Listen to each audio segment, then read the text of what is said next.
building value, enterprise value, and setting yourself up for a powerful exit, no matter if that's next year or 10 years or 20 years down the line. I'm on your side, on the business owner side, on the founder side.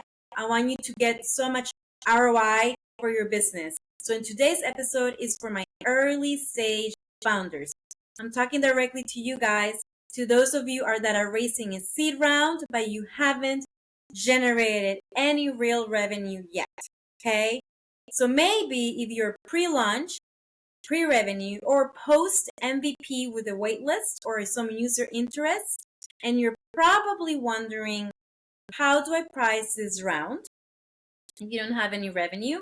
How much should I raise, right? That's really important to be able to meet your next milestones. And how do I explain my valuation if I don't have any revenue? Because the worst thing that you can do is can have a down round and then affect your investors and affect your business. Okay.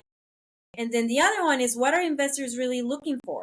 So this is exactly why we're here today, and we're ready to dive into all of this good information for you guys today. Are you ready? Are you ready? I hope you're ready, because we're ready over here. All right. So let's dive in first with the difference between fundraising pre-revenue versus with revenue. So let's start there. If you're raising with revenue, even if it's like a few $1,000s a month, you're probably selling traction. You are proven that people will pay you for what you're already building. And now investors want to know how big it can get. So you will be judged. I wouldn't say judged, but they would want you to see metrics like growth rate, margins, customer acquisition costs, and retention. But if you are pre-revenue, this is about more storytelling, market validation, team credibility, and your ability to paint a believable vision of the future. That's basically what it is. They don't want you to give big, huge valuations because you really need to make sure that you back them up.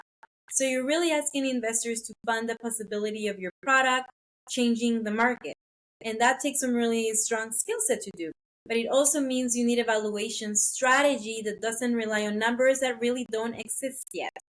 A lot of the time I see founders doing these huge projections and they're putting a valuation of like 20 million based on projections.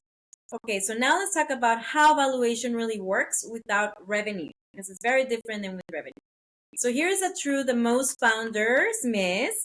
You don't need revenue to justify a valuation, but you do need a structure. So investors don't want just vibes. They want frameworks. So there are several ways founders and investors calculate or estimate seed valuations at this early stage without revenue. One of them is, write this down, the Berkus method. So the Berkus method assigns a value to things like your idea, your prototype, your founding team, your market, and your go-to-market plan or strategy. Typically, this caps out around 2 to 5 million. Then we have the Scorecard method, which compares your startup to similar deals in your region or your industry. So you really have to do your due diligence, do your research, and then it adjusts for team quality, market size, product strength, and everything else that makes you so unique. But there's also a component to this, which is called the risk, right? You want to also make sure the valuation takes into account the risk. And those risks can be the tech risk, the legal risk, execution risk, whatever can go wrong, right? So you need to adjust your valuation up or down based on those risks. However, none of these are really perfect, but they at least show that you can absolutely justify a 3 million to 7 million valuation if you present all of the right elements. What you do not want to do, and it's what basically a lot of people do, is these are the pre-revenue red flags. So let me be blunt about it, all right? Because that's what you guys know me for anyways. So I see founders lose investor interest all the time because they throw out a 10 million valuation with no traction. And you can really articulate who the customer is, or you don't have a go-to-market plan beyond, we'll use social media, we'll post it on social media, we'll use social content. You lack any technical founder or execution experience, or to be honest, even worse, some founders say they'll figure it out monetization later. So yeah. So that's not how this works. All right. So don't do that. Red flags. Not if you really want real capital from real investors. And besides, you also want to preserve those connections. You want to network. You want to value those relationships.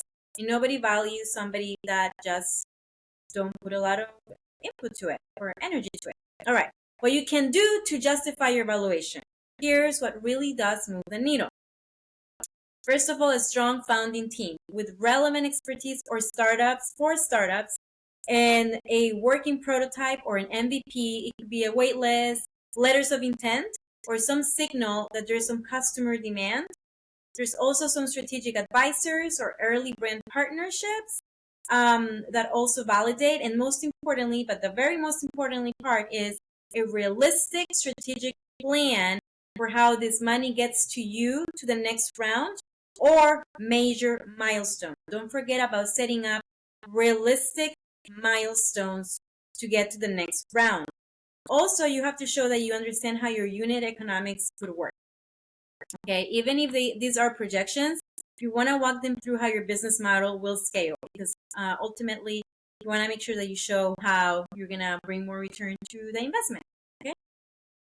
But what happens when you do have revenue? So this is what changes when you do have revenue. All right.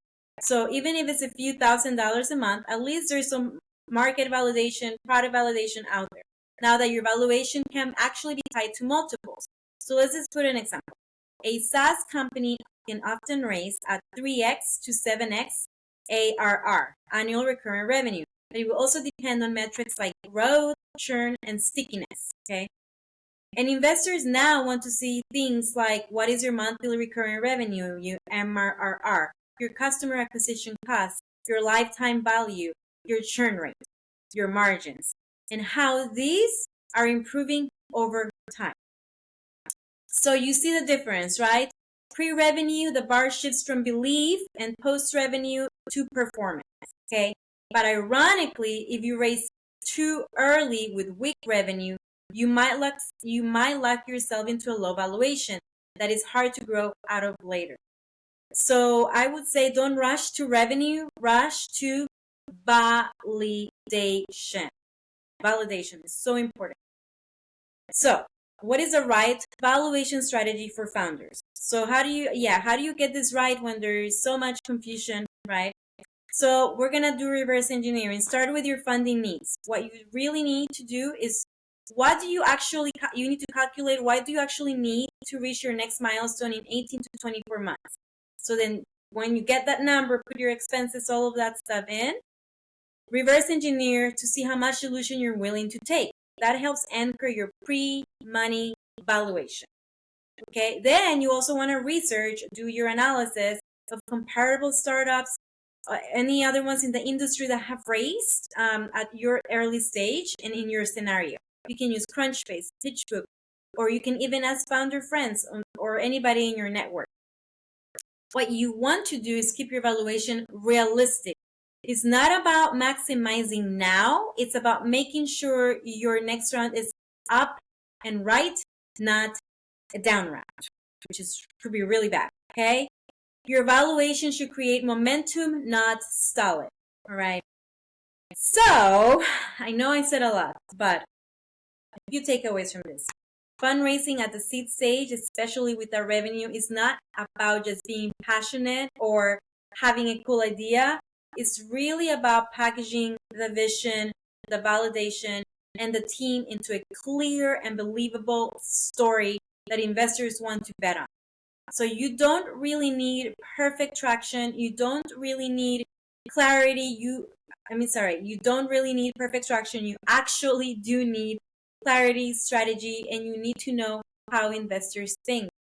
So if you are raising right now, you're a founder, if you're raising a pre-seed or seed round and you want help crafting the story from your financial model to your pitch, investor pitch, then guess what? To your valuation strategy, then guess what? Reach out, because that's exactly what I do. That's what I'm here for. That's what my whole life is about. Helping founders and small business owners increase enterprise value, but this is one of the things that we also help them do. So with that being said, thanks for listening to Scale to Exit, another episode with Alejandra Santos, your hostess with the mostest. If this helped you, share it with the founder who needs to hear it. And don't forget to rate, to like us, share, comment, and review the show. It really helps me keep showing up for you with unfiltered advice you won't hear anywhere else, because you know how I am, a straight shooter. And until next time, adios muchachos. Keep building something valuable.